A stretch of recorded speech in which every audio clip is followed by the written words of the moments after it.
नमस्कार दोस्तों। छोटी चर्चा पंच पर्व के ऊपर। एक पर्व कल जो बीता दिन है बृहस्पतिवार, और जो आज का वर्तमान दिन है शुक्रवार, उससे लेके आज तक बना हुआ है, जिसको हम धन की त्रयोदशी कहते हैं। अर्थात आज के संदर्भ में कहा जाए तो वो चिकित्सक, वो औषधियों के निर्माता जो हमारे रूप लिए भगवान धन्वंतरी का ही आशीर्वाद है, हमारे लिए औषधियों का निर्माण कर रहे हैं। मानव जाति को बचाने के लिए नए नए आविष्कार एवं उसके ऊपर निरंतर प्रगति कर रहे हैं कि किस प्रकार से मानव सभ्यता, जीव सभ्यता, इस वसुधरा को किस प्रकार से बचाया जा सके। सबसे प्रथम आज उन सभी चिकित्सकों के लिए, अनुसंधान करने वालों के लिए श्रद्धा से नमस्कार। क्यों? क्योंकि आज हम उन्हीं के कारणों से स्वस्थ, आरोग्य एवं आप लोगों के साथ, सब लोगों के साथ, आप हमारे साथ यहाँ पे उपस्थित हैं। किंतु कुछ अप्रिय घटनाएं भी हुई, उनके लिए मन में थोड़ा शुद्ध भी होता है। ईश्वर ने चाहा तो आपदा काल अब धीरे धीरे बीत जाएगा, जैसा कि लगातार वैज्ञानिकों को, अनुसंधानकर्ताओं के शोध बता रहे हैं कि अति शीघ्र कोई औषधि मिलने ही वाली है। अब बात आते हैं ये आने वाले पंच पर्व जो हैं, जिसमें से एक पर्व धन त्रयोदशी कल से लेके आज तक, अर्थात बृहस्पतिवार से लेकर शुक्रवार तक चल रहा था निरंतरता से, क्योंकि तिथि की अवधि थोड़ी लंबी थी, बीच में से आरंभ होकर आज तक बनी हुई थी। दूसरा पर्व रूप चतुर्दशी, नरक चतुर्दशी या चतुर्दशी तिथि। रूप चतुर्दशी कहना ज़्यादा तर्कसंगत है, या नरकासुर का वध इस दिन किया गया था, या प्राणियों को एक प्रकार से नरक से निकालने के लिए भगवान ने जो आशीर्वाद दिया है, उसके लिए इसे रूप चतुर्दशी कहना अति आवश्यक है। आज के दिन मन के अंदर जो विषाक्त विचार अनजाने में अकस्मात आ चुके हैं, उनको निकालने के लिए रूप चतुर्दशी का विशेष पर्व मनाया जाता है। आध्यात्मिक दृष्टिकोण से कहें तो इस दिन घर के अंदर जो नकारात्मक शक्तियां हैं, नेगेटिव एनर्जीज, उनको बाहर करने के लिए भी विशेष पर्व मनाया जाता है। किस प्रकार से? एक चौमुखा दीपक, ऐसा दीपक जिसमें एक बाती, इसमें ध्यान रखिएगा, जब मैं ज्योत बोलूं तो आप ज्योत समझिएगा, जब मैं बाती बोलूं तो बाती ही समझिएगा। बाती अर्थात इस प्रकार से बनाई हुई और जो लंबी होती है, उसको एक दीपक के अंदर, दीवे के अंदर इस प्रकार से रखते हैं कि एक दूसरे को वो क्रॉस करती रहें, एक दूसरे को काटती हुई रहें, और उसका घर के मुख्य द्वार की तरफ रखने का विशेष महत्व बताया गया है, जिससे कि घर के अंदर कोई नकारात्मक शक्तियां वास ना करें। सुरक्षा के मानकों का ध्यान रखते हुए आप अपने घर के भले ही बाहर ना रखें, अपनी बालकनी में रखें तो भी अति उत्तम रहेगा। दूसरा पर्व दीपावली। मुख्यतः तो अभी दीपावली पर्व कल आने वाले दिवस के अंदर मनाया जाना है। बहुत ही महत्वपूर्ण और अद्भुत पर्व है, प्रकाश पर्व है। अगर देखा जाए तो कई क्षेत्रों से, कई बाहरी क्षेत्रों से भी शुभकामनाएं इस प्रकार से मिल रही हैं कि ये दीपावली का पर्व इस अंधकार रूपी महामारी को खत्म कर देगा। देखिए कितना एक सकारात्मक सोच है हमारे इस पर्व के बारे में अन्य सभी लोगों के लिए। इसी के ऊपर हम चर्चा आगे करते हैं। दीपावली का पर्व माँ लक्ष्मी के सानिध्य में मनाने का पर्व है। लक्ष्मी जैसे पहले ही बताया 8 प्रकार की लक्ष्मियों का वर्णन कहा गया है, जिसमें स्वास्थ्य लक्ष्मी, राज्य लक्ष्मी, धन लक्ष्मी, पुत्र आदि इत्यादि जो रूप बताएं उसके। लक्ष्मी पूजन या कोई भी पूजन कभी भी सीधे ही आरंभ नहीं किया जाता, पहले उसमें प्रथम पूजनीय गणेश, तो भगवान गणेश को उसमें पूजा के लिए सबसे पहले पूजित किया जाता है। उसके उपरांत अन्य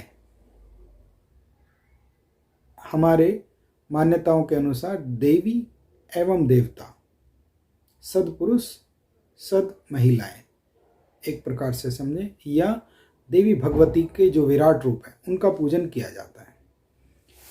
आम गृहस्थ व्यक्ति कैसे इसको करें? क्योंकि शास्त्रीय पद्धति अपने आप में थोड़ी तर्कसंगत है, किंतु थोड़ी कठिन भी है। कठिन इसलिए कि जिन्होंने एक विशेष पद्धति को पढ़ा है, इस प्रकार से षोडशोपचार, पंचोपचार, अष्टोदयोपचार के अनुसार पूजा करें। हर व्यक्ति जो साधारण जनमानस है वो उसको करने में थोड़ा असमर्थ हो सकता है। क्यों? ज़्यादातर शास्त्र संस्कृत लिपिबद्ध या प्राकृत, पाली आदि के अंदर लिपिबद्ध है, तो फिर आम व्यक्ति किस प्रकार से इसमें पूजा करें?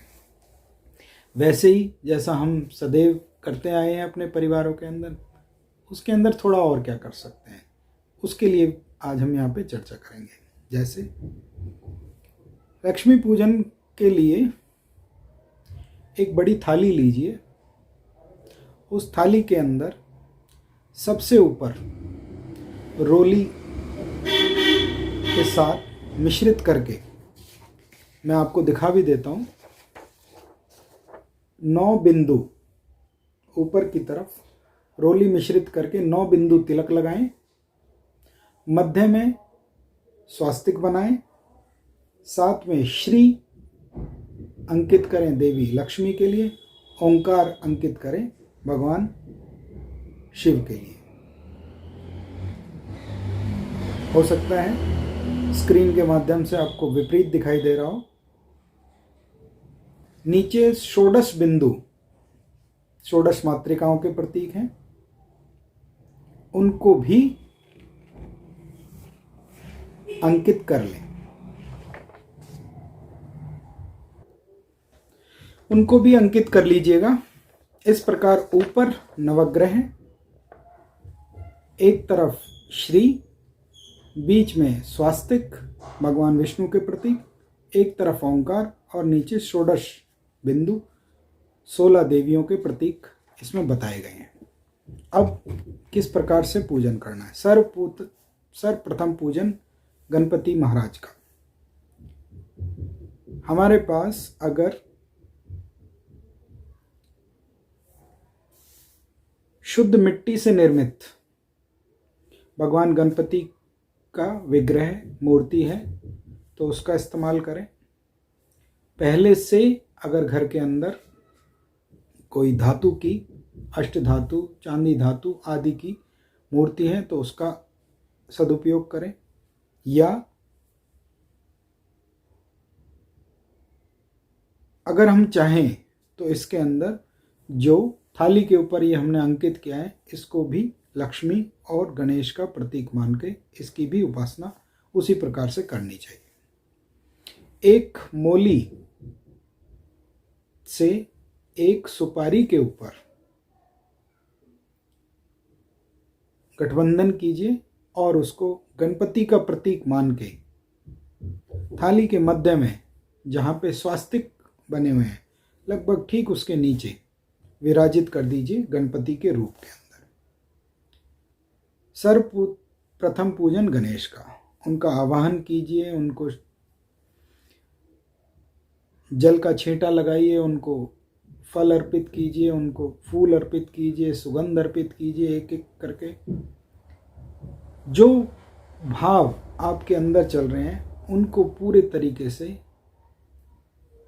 इसी प्रकार से मैं अपना नाम, गोत्र, पिता का गोत्र, पिता का नाम, अपने घर के अंदर लक्ष्मी, गणेश का पूजन करने के लिए आपसे स्वीकृति लेता हूँ और इस पूजन का आरंभ करता हूँ।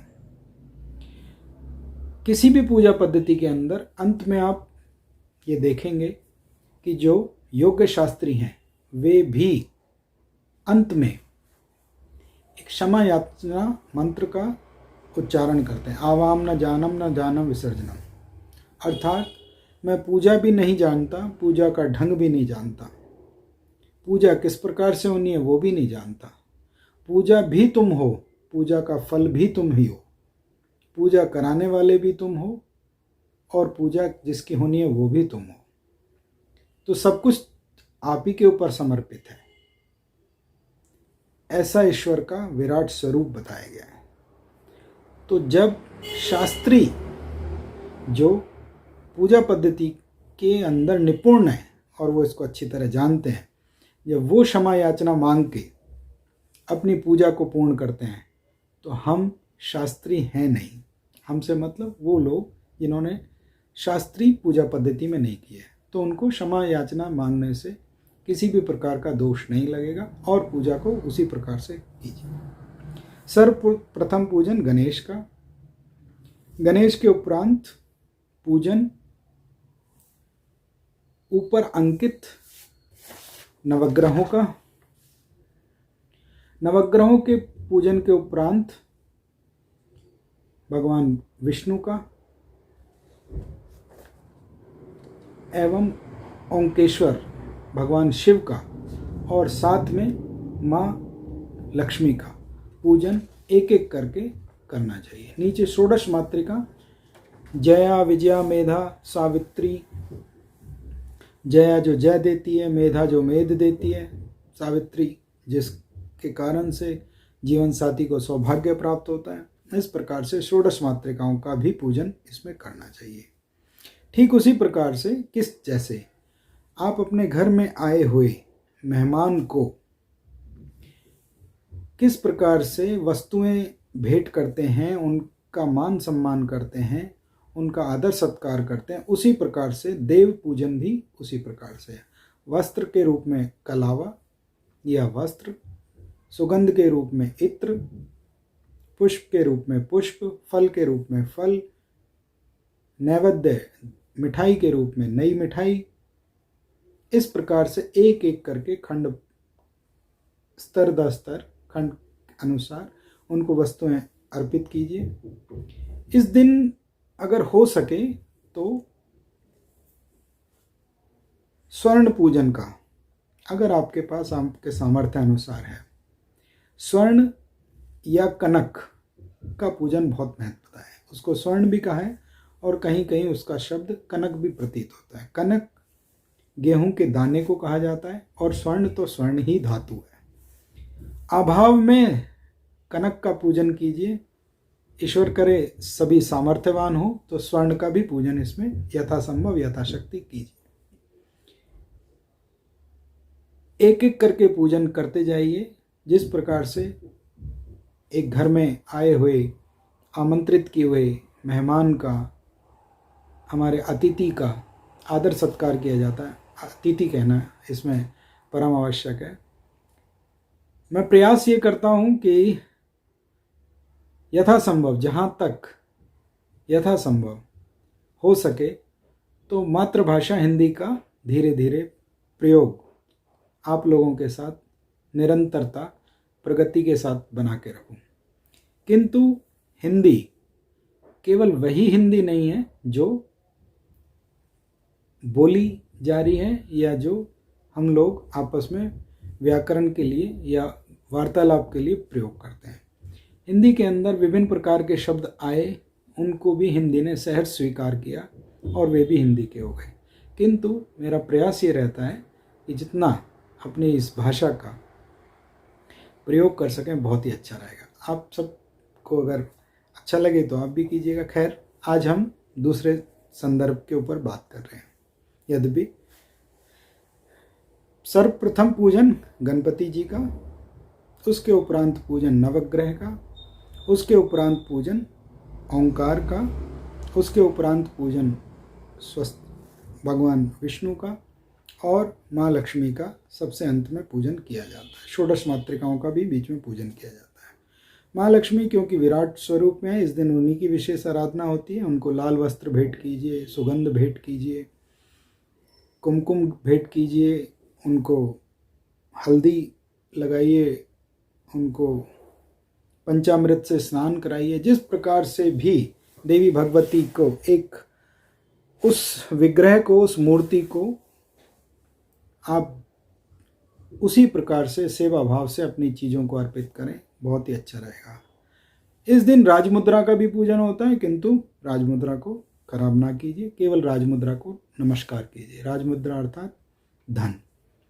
तो रुपए पैसे का भी एक बार हाथ जोड़ के नमस्कार कीजिए, क्योंकि राजमुद्रा जीवन के लिए अत्यधिक मूलभूत आधार भी है।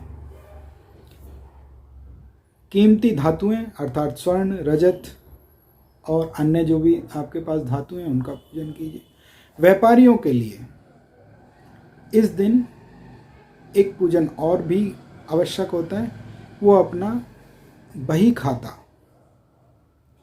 लेजर, या जिसके अंदर वो अपने आंकड़े लिखते हैं, लेन देन लिखते हैं, उसका भी पूजन जरूर करना चाहिए। उससे पहले जो कलम है, लेखनी है, उसका पूजन करना चाहिए, और मसी पूजन अर्थात जो शाही है उसका भी पूजन करना चाहिए।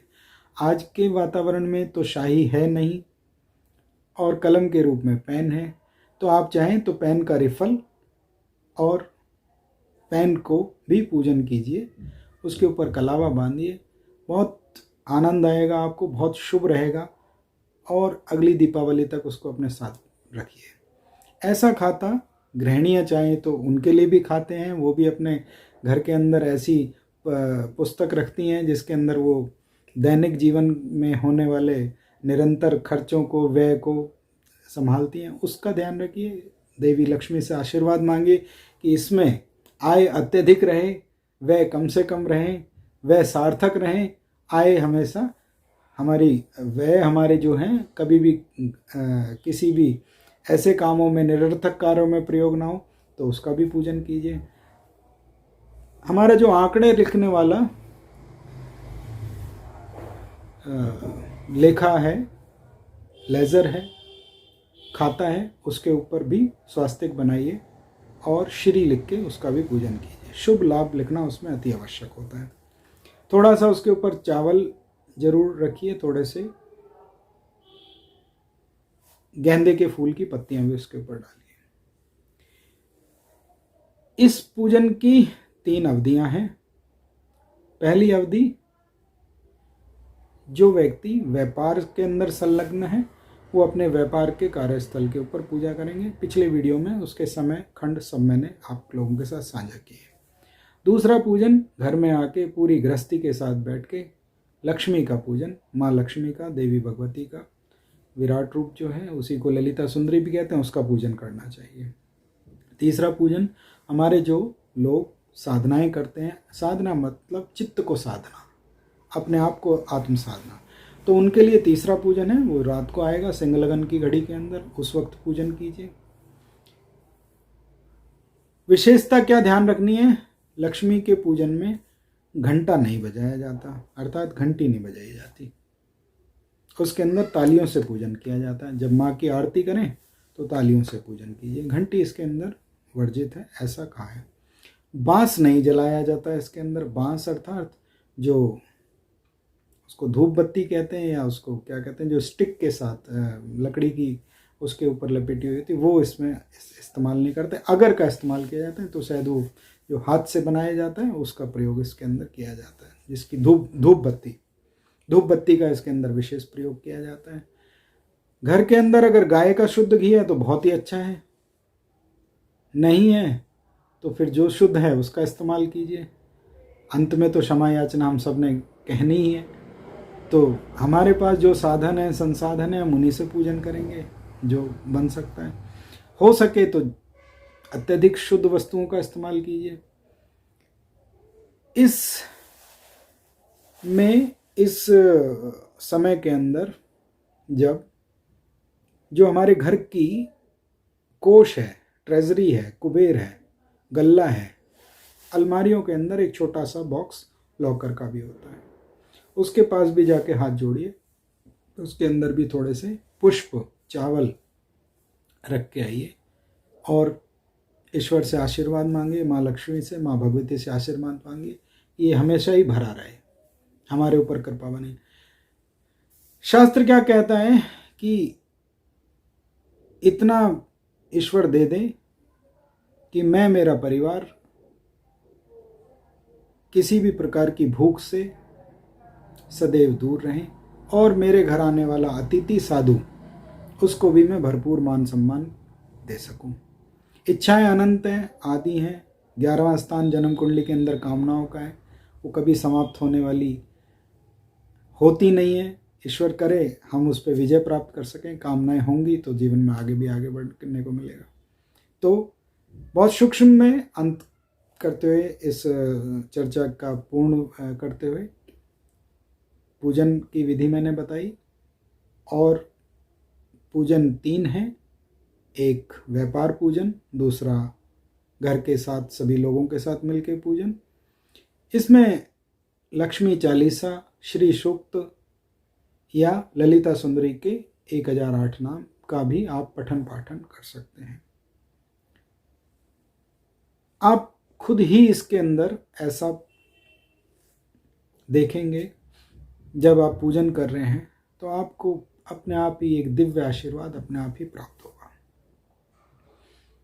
अंत में क्षमा याचना कीजिए। जो लोग हवन आदि इत्यादि करते हैं वो हवन करना चाहें तो करें, क्योंकि अभी संक्रमण काल भी है, तो उसके अनुसार ही करें। कितनी आपके पास जगह है, क्या सुरक्षाएं हैं आपको, उसके साथ। आप लोगों को दीपावली के पर्व की बहुत बहुत शुभकामनाएं। देखिए, दीपावली संपूर्ण और सटीक शब्द है, दिवाली एक संक्षिप्त छोटा शब्द है। कोशिश कीजिए, प्रयास कीजिए, दीपावली कहें इसको। आपको दीपावली की हार्दिक हृदय से बहुत बहुत शुभकामनाएं। ईश्वर करे ये महामारी काल, ये जो आपदा काल चल रहा है, ये जो रोग का संक्रमण काल चल रहा है, ये हमारे ऊपर से देवी लक्ष्मी का स्वास्थ्य लक्ष्मी रूप हमें प्रदान हो और हम आप लोग सभी सुरक्षित रहें। चैनल को सब्सक्राइब कर लेंगे, इससे अगला खंड आपको मिल जाएगा। धन्यवाद, बहुत बहुत शुक्रिया। त्रुटियों के लिए क्षमा। 2 प्रोग्राम, एक प्रोग्राम आप लोगों के साथ, एक और कार्यक्रम आप लोगों के साथ साझा करेंगे। फिर उसके बाद फिर उसी प्रकार से चित्रों के माध्यम से आदान प्रदान रहेगा चर्चाओं का। धन्यवाद, प्रणाम। त्रुटियों के लिए क्षमा। आपको दीपावली की बहुत बहुत शुभकामनाएं।